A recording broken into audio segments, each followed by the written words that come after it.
Assalamualaikum warahmatullahi wabarakatuh. Perkenalkan, nama saya Kristina Sofnis Nur Afni Adifa.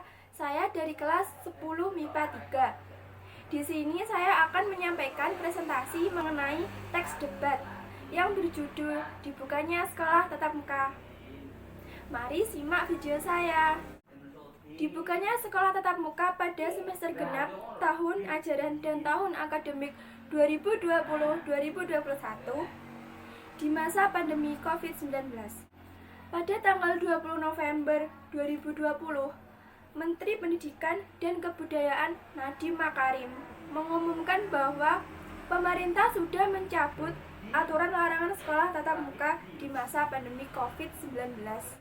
Berdasarkan SKB 4 Menteri tentang panduan penyelenggaraan pembelajaran semester genap tahun ajaran dan tahun akademik 2020-2021, Mendikbud menjelaskan bahwa pemerintah akan mengizinkan sekolah tatap muka dan memberikan kewenangan sepenuhnya kepada pemerintah daerah.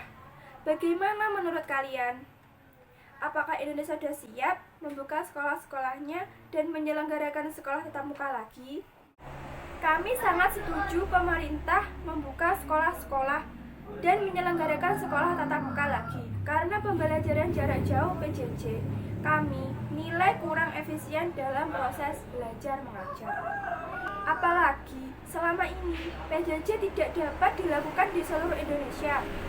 Masih banyak guru dan pelajar di Indonesia yang tidak dapat menyelenggarakan PJJ karena kendala tidak memiliki peralatan yang memadai, seperti laptop dan smartphone. Selain itu, internet di daerah-daerah masih belum stabil, sehingga membuat para siswa di daerah semakin berpotensi mengalami ketertinggalan pendidikan. Dampak-dampak negatif yang dikemukakan oleh Kemendikbud juga sangat beralasan.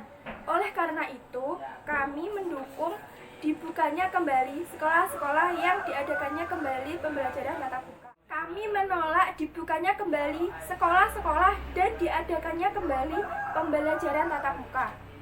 Dalam kondisi pandemi yang semakin memprihatinkan saat ini di Indonesia, lebih baik rencana pemerintah ini ditunda dulu.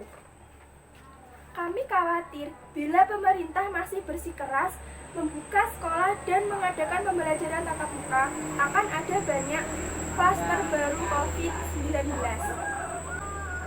Memang PJJ tidak dapat sepenuhnya dilaksanakan di seluruh Indonesia, tapi kami pikir kesehatan dan keselamatan masyarakat Indonesia jauh lebih penting dibandingkan memaksakan diri untuk membuka kembali sekolah-sekolah.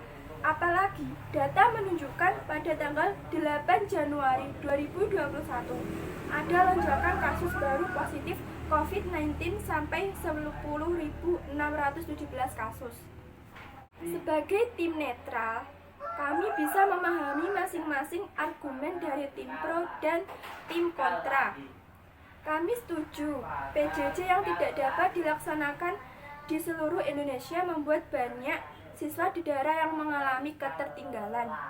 Tapi kami juga setuju kalau dengan memaksakan dibukanya sekolah-sekolah pada masa pandemi yang semakin mengkhawatirkan, ini dapat menimbulkan banyaknya klaster baru di sekolah-sekolah yang dipaksakan dibuka.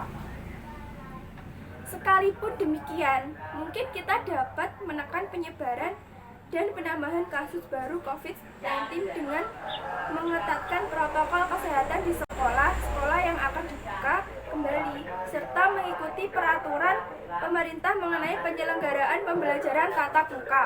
Adanya kerjasama antara pemerintah pusat, pemerintah daerah, pihak sekolah, pihak rumah sakit, orang tua dan masyarakat tentu bisa membuat pelaksanaan pembelajaran tatap muka ini berjalan optimal.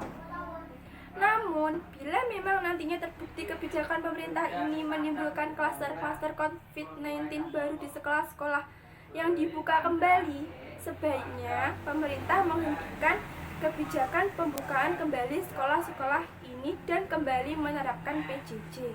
Baik, setelah mendengarkan argumen dari masing-masing tim, kita bisa menarik kesimpulan bahwa dibukanya sekolah tatap muka pada semester genap tahun ajaran dan tahun akademik 2020-2021 di masa pandemi COVID-19 bisa dilakukan dengan kerjasama antara pemerintah pusat, pemerintah daerah, pihak sekolah, pihak rumah sakit, dan masyarakat. Pelaksanaan tersebut wajib menerapkan protokol kesehatan yang ketat dan mematuhi peraturan pemerintah mengenai penyelenggaraan sekolah tatap muka. Namun, bila di kebijakan sekolah tatap muka ini menimbulkan klaster-klaster baru, maka pemerintah harus menghentikan kebijakan pembukaan kembali sekolah-sekolah ini. Pemerintah harus berfokus pada penerapan PJJ yang jauh lebih baik dari sebelumnya, terutama untuk para guru dan siswa yang ada di daerah-daerah. Demikian presentasi dari saya. Bila ada kurang kata atau kelebihan kata, saya ucapkan mohon maaf yang sebesar-besarnya. Terima kasih. Wassalamualaikum warahmatullahi wabarakatuh.